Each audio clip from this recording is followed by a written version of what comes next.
नमस्कार दोस्तों, James Cameron के अवतार फ्रेंचाइज की तीसरी फिल्म अवतार फायर एंड एस 19 दिसंबर को रिलीज होने वाली है। कुछ रिपोर्ट्स के मुताबिक अवतार दुनिया की पहली फ्रेंचाइजी बन सकती है जिसकी 3 लगातार मूवी $2 बिलियन से भी ज्यादा अर्न कर सकती है। इस फ्रेंचाइजी की पहली मूवी अवतार साल 2009 में रिलीज की गई थी और उसने वर्ल्ड वाइड $2.9 बिलियन की कलेक्शन की थी, जिससे यह उस समय की हाईएस्ट ग्रोसिंग मूवी एवर बन गई थी और इवन आज तक भी कोई और दूसरी मूवी इस रिकॉर्ड को तोड़ नहीं पाई है। इस फ्रेंचाइजी की सेकंड मूवी अवतार द वे ऑफ वाटर 2022 में रिलीज की गई थी, जिसने $2.3 बिलियन की वर्ल्ड वाइड कलेक्शन की थी, जो कि इस मूवी को third highest grossing movie of all time बना देती है। अब इस फ्रेंचाइजी की तीसरी मूवी अवतार फायर एंड एस 19 दिसंबर को थिएटर में रिलीज होने जा रही है। कुछ रिपोर्ट्स के अकॉर्डिंग ये मूवी भी $2 बिलियन की वर्ल्ड वाइड कलेक्शन कर सकती है। इस बात में कोई दो राय नहीं है कि ये मूवी ऑडियंस को कितनी ज्यादा पसंद आएगी, लेकिन क्या आपको पता है अवतार मूवी में जो कुछ भी दिखाया गया है वो कहीं ना कहीं रियल लाइफ से ही इंस्पायर्ड है। आइए जानते हैं अवतार मूवी में दिखाए गए कुछ ऐसे सीन, लोकेशन एंड टेक्नोलॉजी के बारे में जो असल जिंदगी में एग्जिस्ट करते हैं। फर्स्ट अवतार मूवी में हमें दिखाया जाता है कि कैसे इंसान पेंडोरा की जमीन पर कब्जा करना चाहते हैं और वहां के रिसोर्सेज को एक्सप्लॉइट करना चाहते हैं, जो कि हमें इंपीरियलिज्म और कॉलोनिज्म के बारे में बताती है, जो कुछ इंसानों की ग्रीड के बारे में बताती है कि कुछ क्रोनी कैपिटलिस्ट में इतनी ग्रीड होती है कि वो अपनी इस ग्रीड को पूरा करने के लिए एक पूरी की पूरी इंडिजिनस सोसाइटी को भी बर्बाद कर सकते। इस मूवी में हमें दिखाया जाता है कि कैसे पेंडोरा पर रहने वाले लोग, जिनको नावी भी बोला जाता है, अपनी दुनिया को बचाने के लिए इंसानों के साथ जंग करने के लिए भी तैयार रहते हैं। ये कोई ऐसी चीज नहीं है जो केवल अवतार मूवी में दिखाया गया है, बल्कि हमने हिस्ट्री में ऐसा होते हुए भी देखा है। इनफैक्ट आज के समय में भी हमें ये देखने को मिलता रहता है। ईस्ट इंडिया कंपनी, जो कि लिटरली एक कंपनी थी जो कि इंडिया में आई थी बिजनेस करने के लिए, जिसका मेन पर्पस था दूसरों के रिसोर्सेज को एक्सप्लॉइट करना और प्रॉफिट कमाना। ईस्ट इंडिया कंपनी ने डिवाइड एंड रूल यूज करके कैसे पूरे इंडिया के रिसोर्सेज पे अपना कब्जा कर लिया था। एक तरह से पूरी मोनोपोली बना रखी थी। Textile, spices, salt, tea, opium, हर एक उस रिसोर्सेज पे अपनी मोनोपोली बना रखी थी, जिससे वो लोग ज्यादा से ज्यादा प्रॉफिट कमा सके। ईस्ट इंडिया, जो कि एक कंपनी होने के बावजूद भी उसके बाद खुद की एक अपनी आर्मी थी, जो इस कंपनी को और ज्यादा पावरफुल बना देती थी दूसरों पर रूल करने के लिए। वो लोग नहीं देखते थे कि कितने लोग भूख से मर रहे हैं। लोगों को एक्सप्लॉइट करना, इंडिजिनस सोसाइटी को तबाह करना, यही उनका काम था। उनको बस मतलब था तो सिर्फ अपने प्रॉफिट कमाने से। ऐसा ही कुछ आज के समय में भी हमें दिखाई देता है। जब से इजराइल ने गाजा पर हमला किया है, 70,000 से भी ज्यादा मासूम लोगों को अपनी जान गंवानी पड़ी है। और इन सब का फायदा किसको हुआ? वेपन बनाने वाली उन बड़ी बड़ी कंपनीज को। इन लोगों ने लिटरली जेनोसाइड को एक बिजनेस अपॉर्चुनिटी बना ली है। कुछ बिजनेसमैन तो पूरे के पूरे जंगल को काट डालते हैं। ऐसा ही कुछ अवतार मूवी के पहले पार्ट में दिखाया जाता है, जिसमें आरडीए नाम के कॉर्पोरेशन कंपनी पेंडोरा प्लैनेट पर जाती है यूनोबथेनियम, एक rare room temperature superconductor mineral की माइनिंग करने के लिए, जिसके लिए वो लोग वहां पर रह रहे लोगों को डिस्प्लेस कर देते हैं, इंडिजिनियस सोसाइटी को पूरी तरह से तबाह कर देते हैं, वहां के रिसोर्सेज को एक्सप्लॉइट करते हैं। इस कंपनी के पास अपनी खुद की एक आर्मी होती है, जिसका यूज किया जाता है पेंडोरा पर रहने वाले लोगों पर जंग छेड़ने के लिए। इस मूवी के डायरेक्टर जेम्स कैमरॉन ने अपने लीगल डिक्लेरेशन में कहा था, जब उनके ऊपर एग्जिस्टिंग फिल्म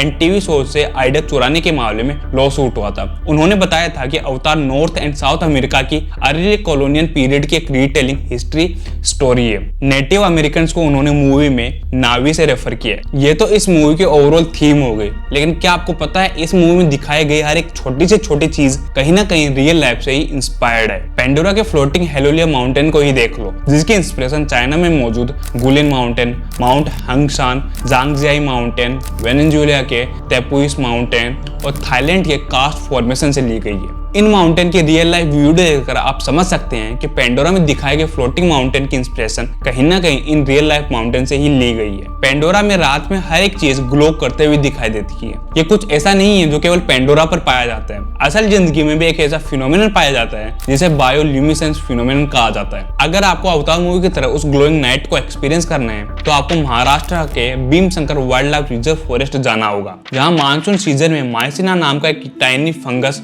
एक प्रकार का एंजाइम जिसको ल्यूसीफेरस कहा जाता है, उसका यूज करके मॉइस्चर को लाइट में कन्वर्ट कर देता है और हमें इस प्रकार ग्लोइंग सीन देखने को मिलता है। ये इकलौती ऐसी जगह नहीं है जहाँ ये ग्लोइंग फॉरेस्ट पाए जाते हैं। इंडिया में ही Mahadev wild life sanctuary, Purushwadi forest, Karangsuri forest, Ahupe village जैसे कई और जगह हैं जहां आप इस फिनोमिनन को एक्सपीरियंस कर सकते हैं। केवल इंडिया में ही नहीं, न्यूजीलैंड के वेटोमा ग्लोबवॉर्म केव्स, ब्राजील के अमेजोन रेन फॉरेस्ट और जापान के शिकोका फॉरेस्ट में भी हमें ये नेचर का एक ब्यूटीफुल नजारा देखने को मिलता है। ऐसा ही कुछ अवतार मूवी में एक ट्री को दिखाया जाता है जिसको वहां पे रहने वाले लोग ट्री ऑफ सोल कहकर पुकारते हैं, जो कि पर्पल कलर का दिखाई देता है।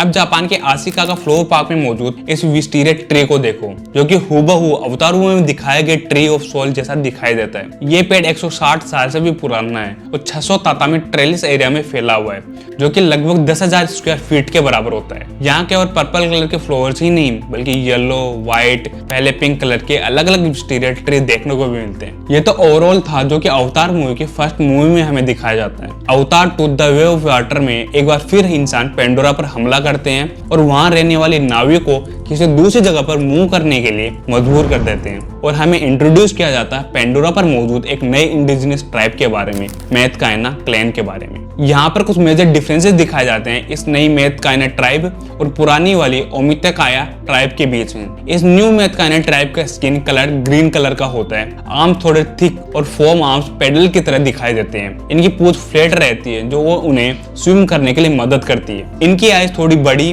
और ईयर्स छोटे होते हैं, जो कि हमें ये दिखाता है कि एवोल्यूशन काम कैसे करता है, कैसे अलग अलग एनवायरमेंट कंडीशंस में अलग अलग स्पीसीज इवोल्व होती है, जो कि हम रियल लाइफ में भी देख सकते हैं। इंसानों में अलग अलग रीजन में रहने वाले लोगों का कलर आपको अलग अलग देखने को मिलता है। ऐसे रीजन जो इक्वेटर के पास मौजूद है, वहाँ के लोग आपको ज्यादातर डार्कर स्किन वाले दिखाई देंगे, लेकिन जैसे जैसे इक्वेटर से दूर जाते जाएंगे आपको लाइटर स्किन ज्यादा देखने को मिलेगी। ऐसा इसलिए है क्योंकि इक्वेटर पर हाई यूवी रेडिएशन होने की वजह से इंटेंस सनलाइट से प्रोटेक्ट करने के लिए वहाँ के लोगों की स्किन ज्यादातर डार्क होती है। इस इक्वेटर से दूर जाने पर यूवी रेडिएशन कम होने की वजह से स्किन लाइटर होती जाती है। मेथकाइना ट्राइबल के एग्जांपल से यह बताया गया है कि एवोल्यूशन उन चेंजेस को फेवर करता है जो रिप्रोडक्टिव सक्सेस को इंप्रूव करता है। मेथकाइना ट्राइब का एवोल्यूशन पानी के आसपास रहने की तरह हुआ है और ओमितेकाया ट्राइब का जंगल में रहने के लिए हुआ है। लेकिन आप जानकर हैरान हो जाओगे कि मेथकाइना ट्राइब जैसी ट्राइब असल जिंदगी में भी अर्थ पर मौजूद है।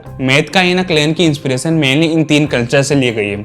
न्यूजीलैंड की माओरी कल्चर, जिसमें वहां रहने वाले लोगों के टैटू पैटर्न्स है, पॉलिनेशियन आइलैंड कल्चर, वहां पर मौजूद पानी के ऊपर बने हुए घर, और फ्री डाइविंग कल्चर जो कि इंडोनेशिया एंड फिलीपींस में रहने वाले ट्राइब सामू बाजाओ से ली गई है। सबसे खास बात यह है इन सामा बाजाओ के बारे में कि ये बेटर इवोल्व हुए पानी वाले इलाकों में रहने के लिए। इनके पास एक बहुत ही अनोखी काबिलियत है फ्री डाइविंग की। ये बहुत ही लंबे समय तक पानी के अंदर डाइव कर सकते हैं। बीबीसी की एक रिपोर्ट के मुताबिक ये लोग 8 hours a day repeatedly dive कर सकते हैं और अपना 60% टाइम अंडर वाटर में स्पेंड करते हैं और 70 मीटर डेप्थ तक डाइव कर सकते हैं। एक रिसर्च में जब बाजुआ ट्राइब को नेबरिंग लोगों के साथ कंपेयर किया गया जो कि एक फार्मिंग लाइफस्टाइल जीते हैं, तो पाया गया कि बाजुओं की स्प्लीन एवरेज से 50% बड़ी होती है। मूवी में हमें इतने बड़े बड़े फ्यूचरिस्टिक दिखने वाली मशीन दिखाए गए हैं। ये मशीन इतने बड़े हैं कि इनके साइज का कंपैरिजन आप इस फोटो से लगा सकती हो। एक इतनी ही जाइगेंटिक मशीन असल जिंदगी में भी एग्जिस्ट करती है,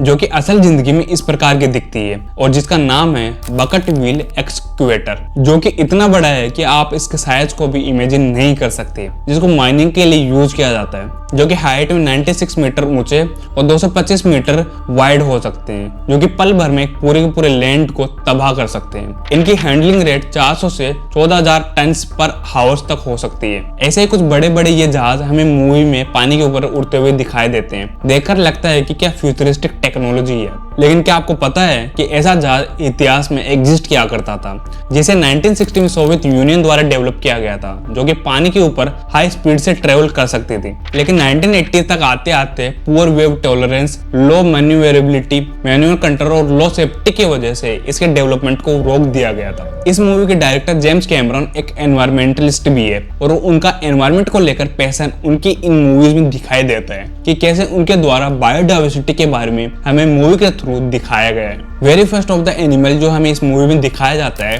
प्रोलीमेरुलिस, जो कि एक फ्रॉग और मंकी की तरह दिखाई देता है। असल जिंदगी में हमें कुछ ऐसे ही features animal crabs, shrimp and lobster में देखने को मिलते हैं। अवतार द वे ऑफ वाटर में हमें देखने को मिलता है कि कैसे इंसानों के द्वारा वहां पानी में रहने वाले वेल टाइप क्रिएचर की हंटिंग की जाती है। इसके लिए उनके द्वारा इस तरह की एक मशीन का यूज किया जाता है जिसके आगे एक न्यूक्लियर वेपन लगा होता है जो कि इस वेल की बॉडी पर जाकर घाव करता है। ये एक ऐसी चीज है जो असल जिंदगी में भी वेल हंटिंग के लिए यूज की जाती है। 3 ऐसे कंट्री जो आज के समय तक कॉमर्शियल वेल हंटिंग को अलाउ करते हैं, ये देश है नॉर्वे, जापान और आइसलैंड। नॉर्वे द्वारा वेल हंटिंग की जाती है वेल मीट को बेचने के लिए। नॉर्वे हर साल 500 के करीब मिन के वेल को हंट करता है, लेकिन इंटरनेशनल वेल कमीशन ने 1986 में ही कमर्शियल वेल हंटिंग पर बैन लगा दिया था। जापान के द्वारा भी वेल हंटिंग की जाती है और इसके पीछे रीजन दिया जाता है कि वो लोग वेल हंटिंग करें साइंटिफिक पर्पसेस के लिए, लेकिन ये एक तरीके से दोगलापन ही है। असली मकसद को साइंटिफिक पर्पस नहीं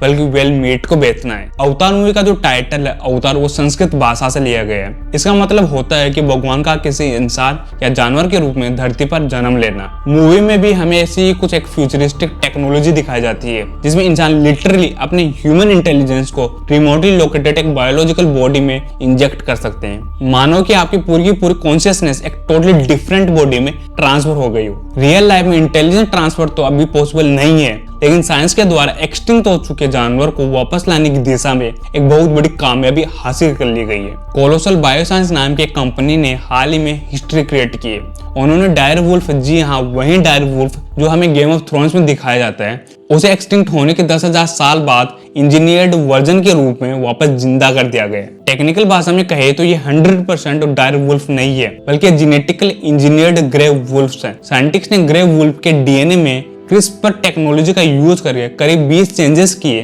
ताकि उनमें डायर वुल्फ जैसे फीचर्स आ सके, जैसे कि बड़ा साइज, भारी जबड़ा और खास व्हाइट कोट। 2024 के अंत में रोमुलस और रेमस नाम के 2 डायर वुल्फ पप्स का जन्म हुआ जो कि दुनिया के पहले डी एक्सटिंक्ट प्रीडेटर्स माने जाते हैं। लेकिन ये कहानी यहीं खत्म नहीं होती। कोलोसल बायोसाइंस का अगला और सबसे बड़ा टारगेट है वूली मेमथ को जिंदा करना। वो आर्कटिक के टुंड्रा रीजन में इन विशाल मेमथ को वापस लाना चाहते हैं ताकि वहां के इकोसिस्टम को रिस्टोर किया जा सके।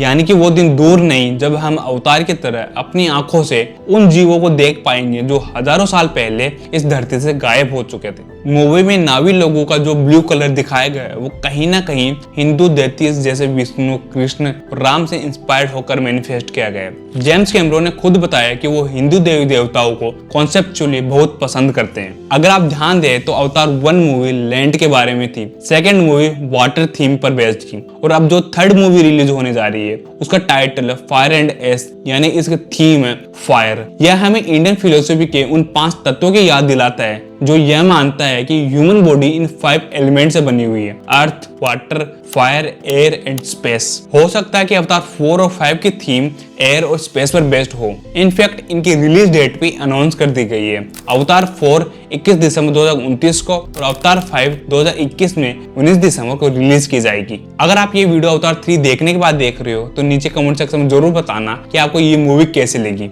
आई होप आपको ये वीडियो जरूर पसंद आया होगा और अगर आप इस चैनल पर पहली बार आए हो तो इस चैनल को सब्सक्राइब जरूर करें। Thank you.